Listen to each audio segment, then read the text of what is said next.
Bueno, la evidencia directa de que existe la evolución y cómo se interpreta a partir de las teorías evolutivas y un poco antes, o sea, desde la corriente, ¿no es cierto?, evolucionista, la evidencia directa es el registro fósil. Porque eso evidencia que existieron organismos en el pasado que ahora ya no existen.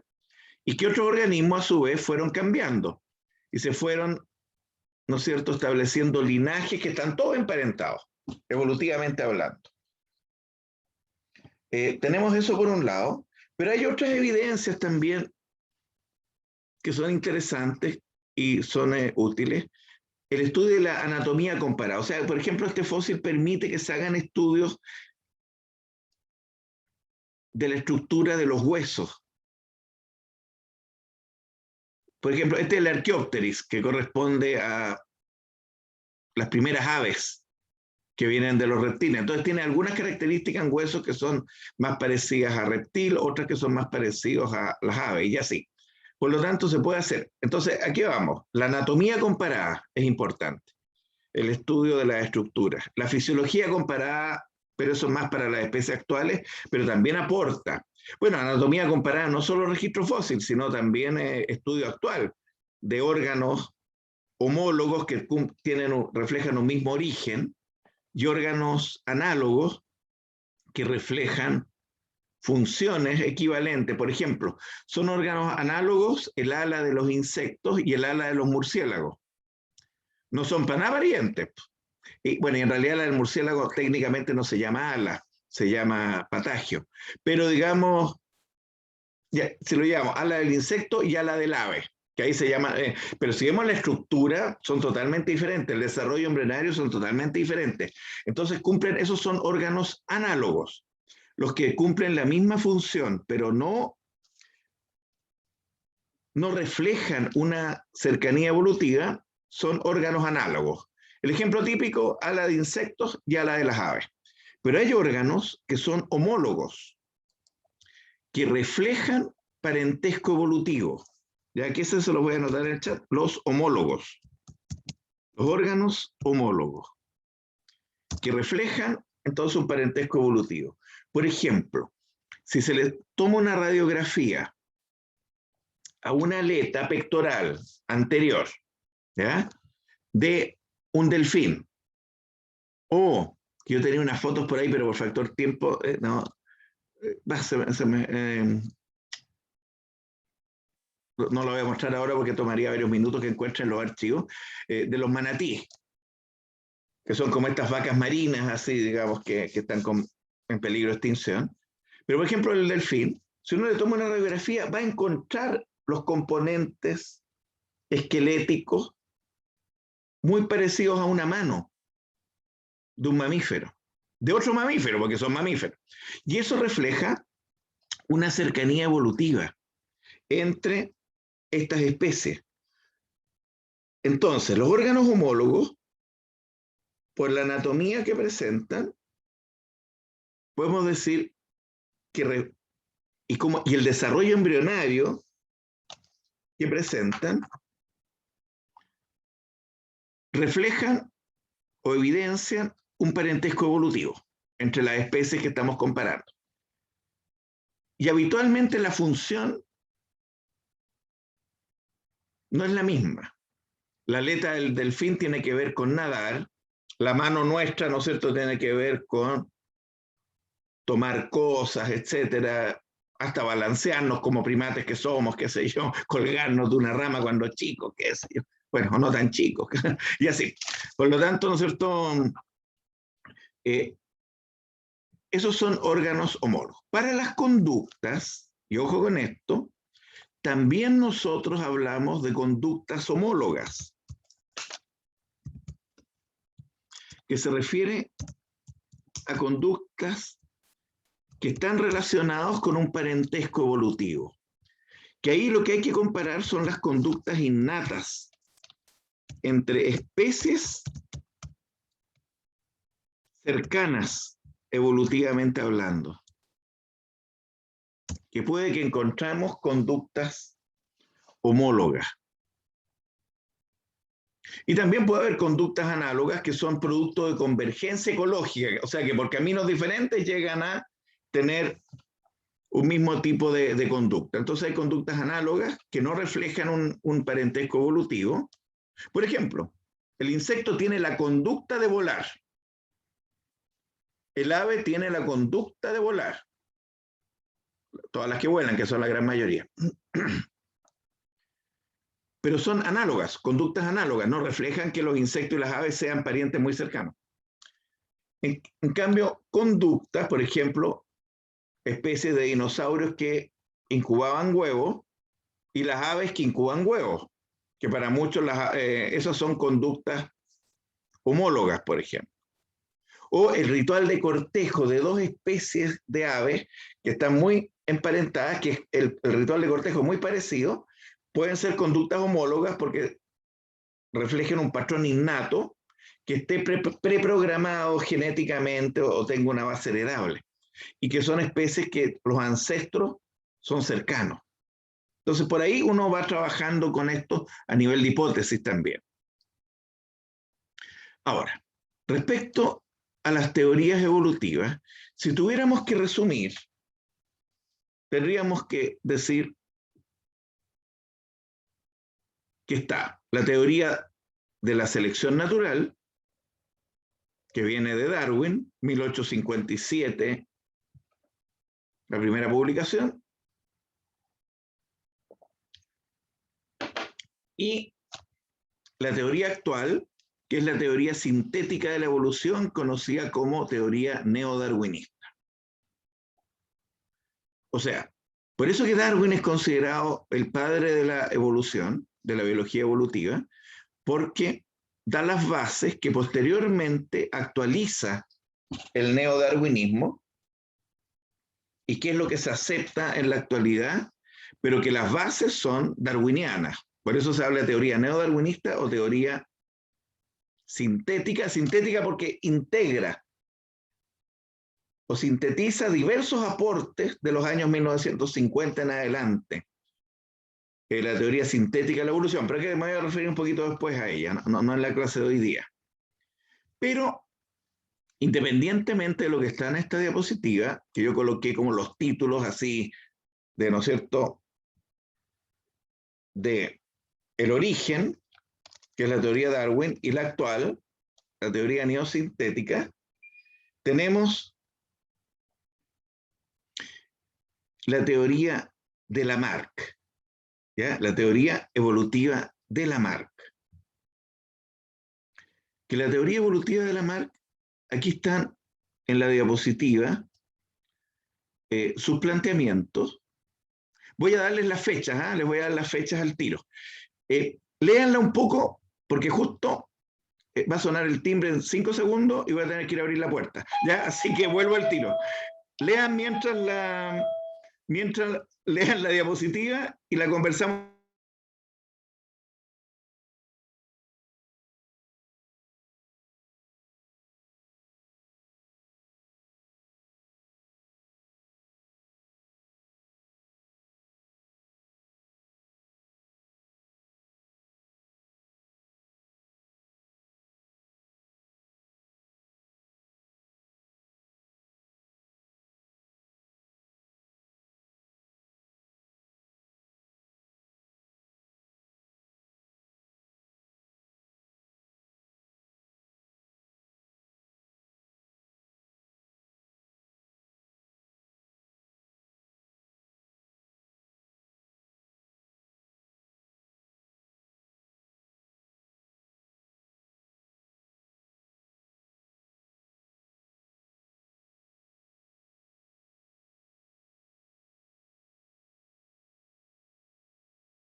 Ahí sí. Ya, disculpen, pero era algo que tenía que ir a abrir la puerta porque estoy yo nomás aquí en este momento en la casa, así que tenía que recibir algo. Si analizamos la teoría de Lamarck, fue la primera teoría evolutiva publicada. Antes que la de Darwin, por lo tanto. Estamos hablando como en 1815. ¿Ya? Y le trata de dar una explicación racional. O sea, primero es de la corriente transformista, con cualquier naturalista, ¿no es cierto?, evolutivo, y por eso que dice, admite la existencia de la evolución de las especies, y trata de explicarlo con un razonamiento y con ejemplos a nivel científico de la época. ¿Ya? Y en la segunda parte, aquí la segunda frase, yo diría que está la clave de la idea lamarckiana, de la teoría evolutiva de Lamarck, que dice, ¿no es cierto?, los factores de la naturaleza determinan la transformación progresiva de las facultades de los organismos, que se fortalecen poco a poco, se diversifican y dan lugar a cambios que se transmiten a la descendencia. O sea, es una cuestión como frase súper potente. ¿Ya? Micaela levantó la mano. Y que si el transformismo, o sea, la teoría transformista es lo mismo de la evolucionista. O sea, él se denominaba transformista. O sea, Lo que pasa es que como, ya, perfecto, no, se me queda súper claro. Lo que pasa es que, a ver, lo que pasa es que a nivel de corrientes de pensamiento, ¿ya? Porque, digamos, corriente de pensamiento, está la corriente que pensaba que no había evolución, que era la fija, y de ahí viene corriente de pensamiento fijismo, y por otro lado la corriente que planteaba que existe cambio, que es la evolución, y que por eso se le denominó, ¿no es cierto?, corriente transformista como tal. Dentro, claro, por lo tanto, no puede haber una teoría evolutiva dentro del fijismo, porque es incompatible como corriente de pensamiento. Por lo tanto, está dentro de la corriente de pensamiento que denominamos transformismo, las teorías evolutivas, pero no se le, pero digamos eso es como contextual, pero en realidad desde el punto de vista, ¿no es cierto?, científico hablamos nomás de teorías evolutivas nomás, ¿ya? Por lo tanto, en ese sentido estamos hablando de teorías evolutivas como tal, porque el concepto de transformismo para la época de los 1700, de los 1800, está relacionado con el contexto, si los fósiles se explican porque las especies cambian o si se explican porque se están creando nuevas especies cada vez y no cambian. ¿Se fijan? Entonces de ahí viene lo contextual. ¿Ya? Entonces, si consideramos, porque es importante, claro, que no son sinónimos, pero están asociados a ciertas corrientes de pensamiento en el fondo. Entonces, si analizamos la frase del medio, fíjense que en amarillo yo coloqué lo de transformación progresiva. Debía haber marcado en amarillo lo de progresiva, siempre se me olvida. Porque la idea de la teoría de Lamarck es que, ya, primero, que las especies evolucionan. ¿Ya? Eso no es menor para la época, ¿no es cierto? Algo que en la actualidad aceptamos, pero para la época no es menor. Que la evolución, y algo que no sale aquí, pero yo se las agrego, es gradual y continua. O sea, que ocurre de a poco, lentamente. Esto implica a lo menos miles de años en los vertebrados. En los insectos podrían ser menos años porque los ciclos de vida de muchos de ellos son muy rápidos. Después, evolución gradual y continua. ¿Ya? Esa idea es importante. Pero si ustedes se fijan acá,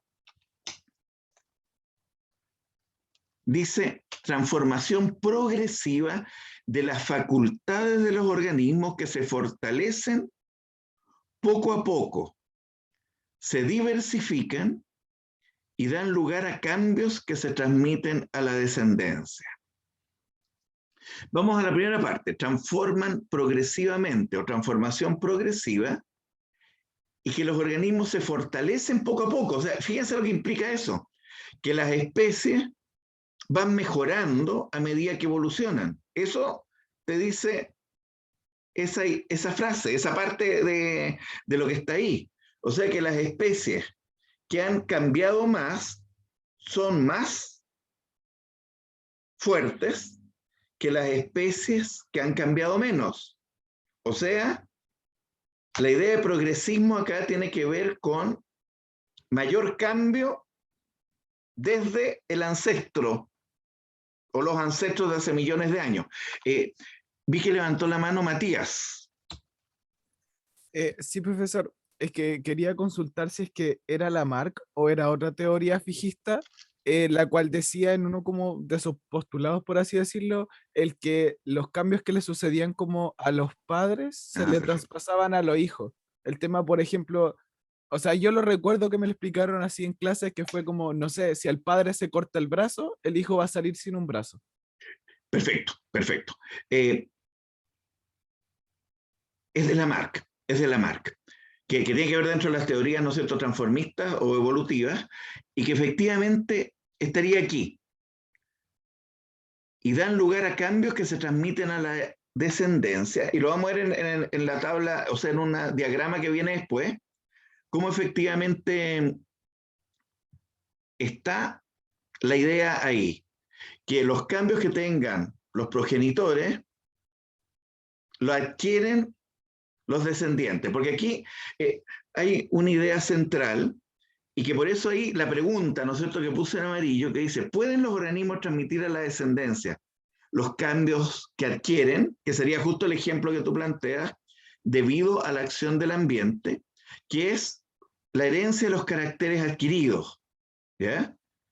Y que lo voy a poner acá, porque vamos a aprovechar tu misma consulta para ir complementando la teoría de Lamarck. Si analizamos, ¿no es cierto?, este diagrama, te resume los principales planteamientos de Lamarck. Pues por un lado, están los factores del medio, que según la teoría de Lamarck determinan qué cambios deben tener los organismos para adaptarse al ambiente, que aquí está un concepto muy importante en evolución y que ya lo incorporó a Lamarck en su teoría, que es el de adaptación, para adaptarse al ambiente. Por ejemplo, algunos documentales a veces, qué sé yo, que cuando dice, por ejemplo, se está refiriendo a la historia evolutiva de algún grupo, entonces dice, los peces ancestrales desarrollaron aletas para poder nadar. Como está dicho así, es lamarckiano, pero no quiere decir que eso haya ocurrido así. O cuando dicen, ¿no es cierto?, los ancestros, las primeras aves desarrollaron alas para volar. Pero no porque un organismo necesita hacer algo va a desarrollar una estructura. Si no, nosotros quizás qué estructura habríamos desarrollado, relacionados que nos permitiera volar o planear. Y no opera así, ¿no es cierto? Por lo tanto, pero la teoría de Lamarck, hay que hacer un paréntesis, sí. Cuando fue planteada la teoría de Lamarck y también la teoría de Darwin, no se sabía ningún elemento de genética respecto a lo que planteó Mendel, que dio las bases de la teoría de la herencia particulada o, ¿no es cierto?, de la herencia moderna. Por lo tanto, no había nada que pudiera hacer vislumbrar cómo en realidad operaba la herencia. Ya, por lo tanto, eso hay que tenerlo en cuenta para la época.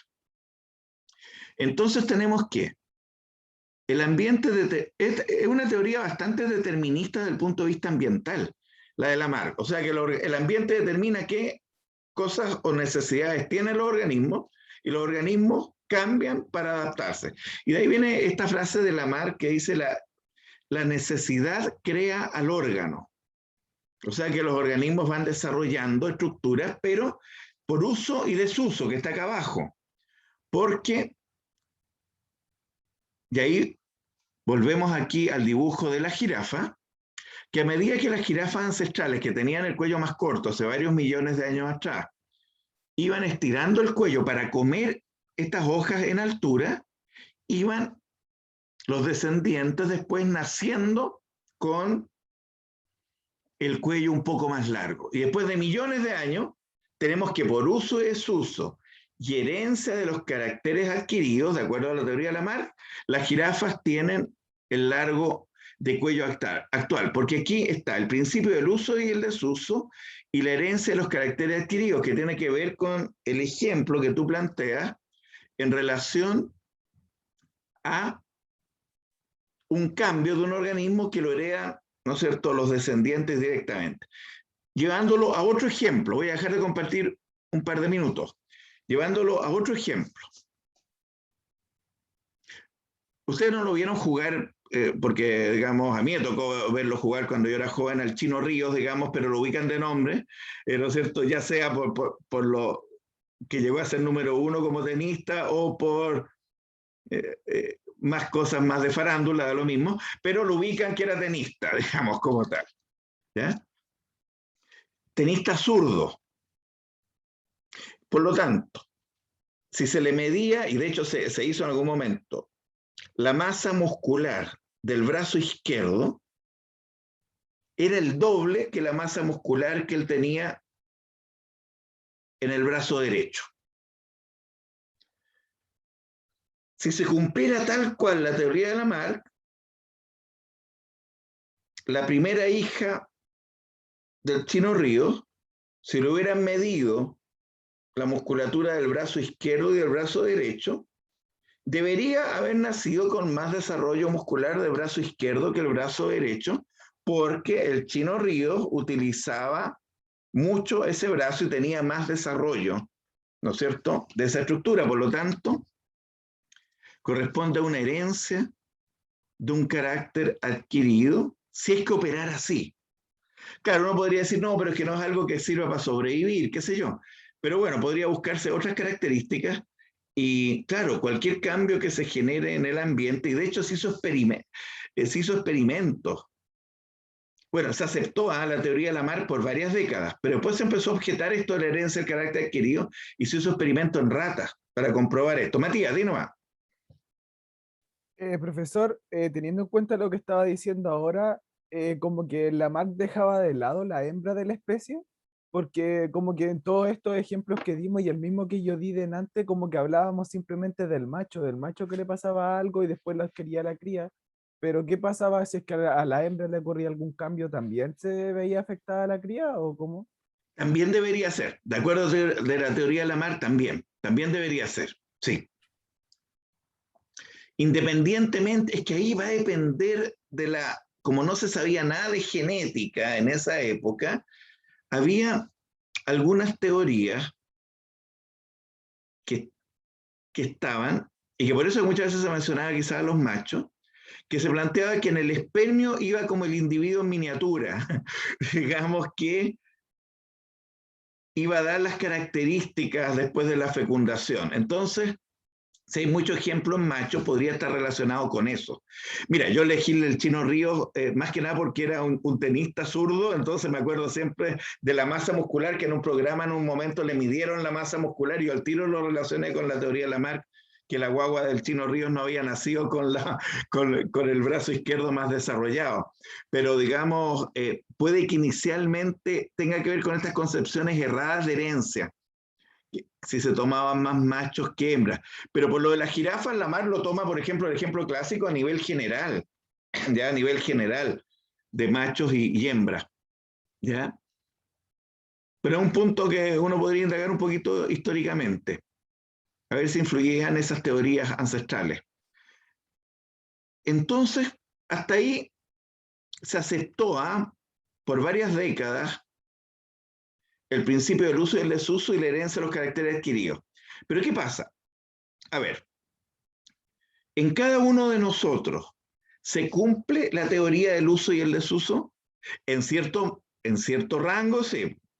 Por ejemplo, si nos dedicamos a levantar pesas o nos queremos dedicar a jugar fútbol, las mujeres o los hombres, ¿no es cierto? Que está muy desarrollado, afortunadamente, digamos, en ambos géneros. Se cumple en nosotros, no en nuestros hijos o potenciales hijos, en nosotros. Se cumple el principio del uso y el desuso. O sea, si nos dedicamos a levantar pesas, ¿desarrollamos más musculatura o quedamos con la misma musculatura si estamos todo el día viendo televisión? Se cumple, ¿no es cierto? O si nos dedicamos a caminar harto, qué sé yo, vamos a tener más desarrollo muscular, musculatura más desarrollada en las piernas, por ejemplo. Pero eso no quiere decir que nuestros descendientes, por el hecho que nosotros realizamos esa actividad, vayan a nacer con más desarrollado, por ejemplo, la musculatura de los hombros, la espalda y ¿no es cierto?, los brazos, porque desarrollamos cierto tipo de actividad física que es la potencia. Entonces, ¿qué pasó con este planteamiento de Lamarck? Que como principio, y se los voy a anotar ahí, como principio ontogenético, o sea, acuérdense que la ontogenia es la historia del individuo. Como principio ontogenético, se cumple. O sea, en la historia del individuo se cumple. Pero como principio filogenético, de historia de la especie, no se cumple, porque no lo hereda la descendencia, esa característica. ¿Se fijan? Como filogenético, no se cumple. Esto se comprobó después con experimentos rata laboratorio que a los machos y las hembras sí les cortaban la cola y si se cumplía la teoría de Lamarck se decía que, bueno, tenían que hacer las crías con una cola más cortita. Y eso nunca ocurrió. Se esperó muchas generaciones que se siguió repitiendo y nunca ocurrió. Por lo tanto, ahí se fue derribando el principio de herencia de los caracteres adquiridos, lo cual no quiere decir que no se siga investigando estos aspectos. El neolamarquismo es una pregunta válida para el neolamarquismo y sigue investigando. Entonces, se aceptó por algunas décadas el principio del uso y el desuso y uso de los caracteres, o sea, y herencia de los caracteres adquiridos para explicar la evolución por necesidades de los organismos, ¿no es cierto? La necesidad crea al órgano, es como una frase típica lamarquiana. Pero además, la teoría de Lamarck plantea que los organismos de diferentes especies tenían impulsos internos que los conducía hacia el progreso o la perfección. Eso implica que en la evolución de las hormigas, en la evolución de los peces, del grupo que sea, debería haber como una energía que no sabemos cómo se podría medir, que los induce a mejorar como especie. Eso, incluso en la época que Lamarck publicó su libro, que fue, aquí tengo una foto, digamos, sacado de una biblioteca del libro de Lamarck, del año 1815. Ni siquiera en esa época se aceptó ese planteamiento de Lamarck que los organismos tenían impulsos internos para mejorar. Porque es como algo filosófico, pero no lo puedes científicamente medir. Y no hay una base que permita, digamos, tener algo que pudiera dar indicios de que eso ocurre.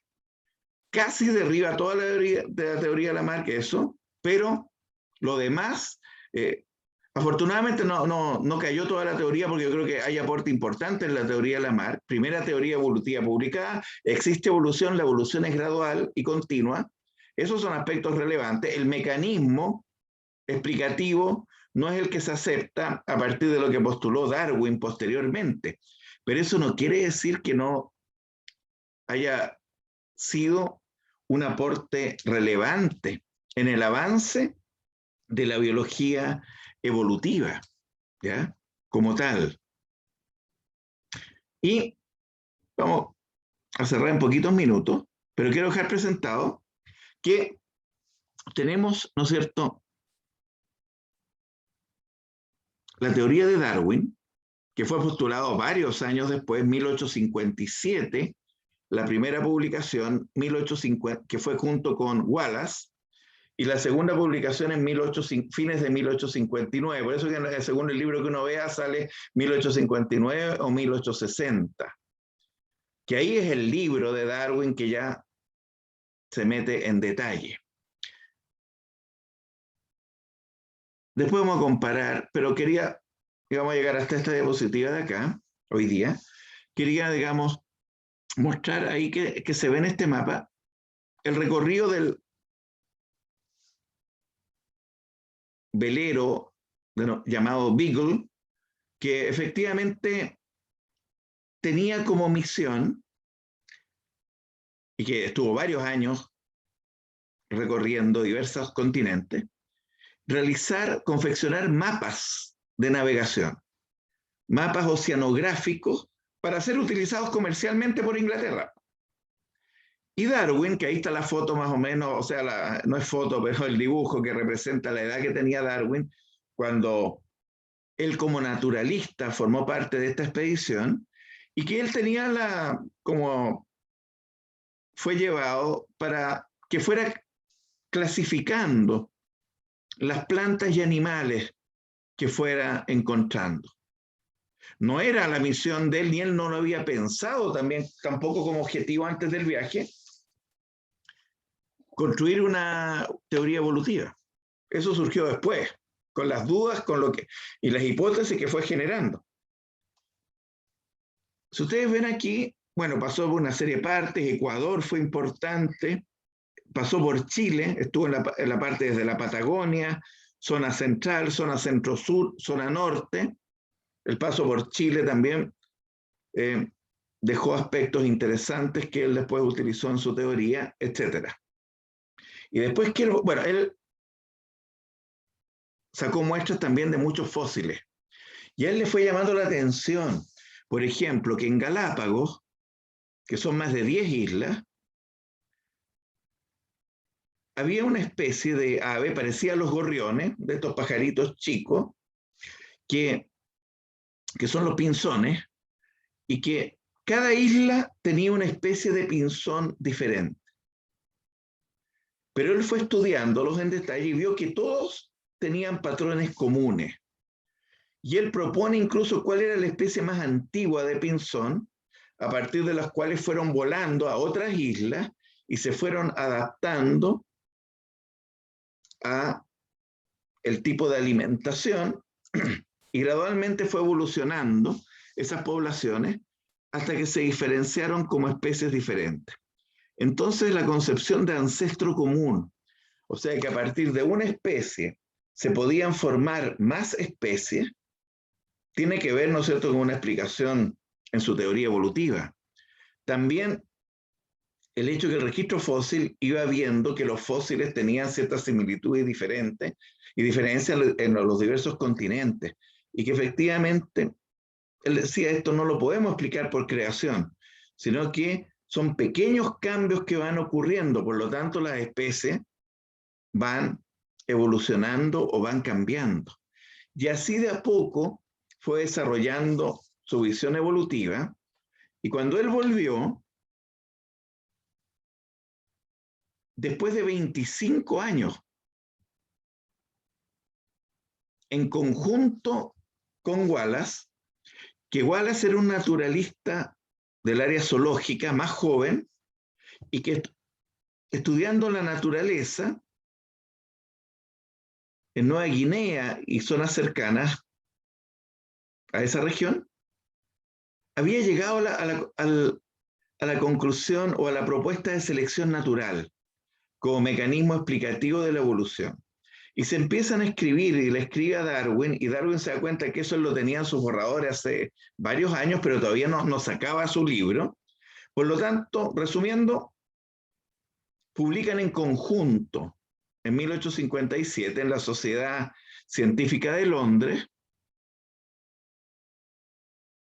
la primera publicación de la teoría evolutiva por selección natural. Por eso se conoce como la teoría de Darwin-Wallace.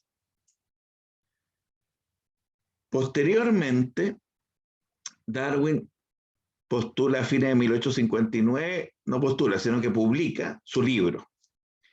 Y en el libro, ya es un libro de alta complejidad y de alta profundidad, en la cual se va visualizando la profundidad y, ¿no es cierto?, algunas diferencias con la visión que tenía Wallace respecto a la evolución, y por eso posteriormente se reconoce a Darwin como el padre de la biología evolutiva. Solo dos diferencias que salen en el libro de J. Stephen Gould, que se llama El pulgar del panda, que es un libro muy entretenido, y ahí hace referencia a justamente las diferencias entre la visión de Wallace y la visión de Darwin respecto a la evolución. Para Wallace, todo en evolución lo explicaba la selección natural. O sea, era más seleccionista que Darwin. Para Darwin no lo explicaba todo la selección natural, pero sí era un mecanismo importante, pero que había otros y que incluso el azar podía influir a veces. Otro aspecto. Wallace, y aquí toda una discusión de por qué puede haber sido eso, excluyó a la especie humana de la visión, de su visión evolutiva. El caso de Wallace lo hizo.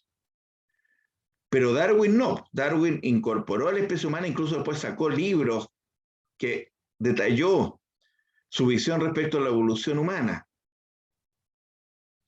Y eso le trajo hartos problemas a Darwin, con la visión religiosa y con la visión social, especialmente más en los grupos más aristócratas, porque le quitaba, ¿no es cierto?, el pedestal a la especie humana como una especie superior, sino que quedaba al mismo nivel que otras especies. Y eso no gustó nada. Y por eso salieron también caricaturas de Darwin con el cuerpo del mono y la cara de él, etc. Pero él asumió ese costo. Y si ustedes analizan ahora, todas las investigaciones que hay de biología humana son enormes. Por lo tanto, Darwin abrió todo ese campo de investigación también, lo cual Wallace, hay discusiones por qué lo hizo. Si fue para evitar conflicto o fue porque él tenía una visión religiosa muy fuerte que eso influyó en que sacara a la especie humana y que operaba para todas las otras especies, menos para la humana, la selección natural, es un aspecto que tienen discrepancia los historiadores. Pero digamos que Darwin marcó diferencias y por eso también se reconoce como al padre de la evolución a Darwin y no a Wallace, reconociendo el aporte inicial, ¿no es cierto?, en la publicación conjunta de Wallace, pero su visión tenía diferencia. Lo vamos a dejar hasta acá, porque ya, bueno, vamos a ver la consulta que hay, ¿no es cierto?, y más adelante vamos a continuar avanzando en este punto. Hay un par de manos levantadas. Vi que Verónica levantó un poco antes y después Catalina, ¿no es cierto?, la mano. Voy a dejar de grabar ahora.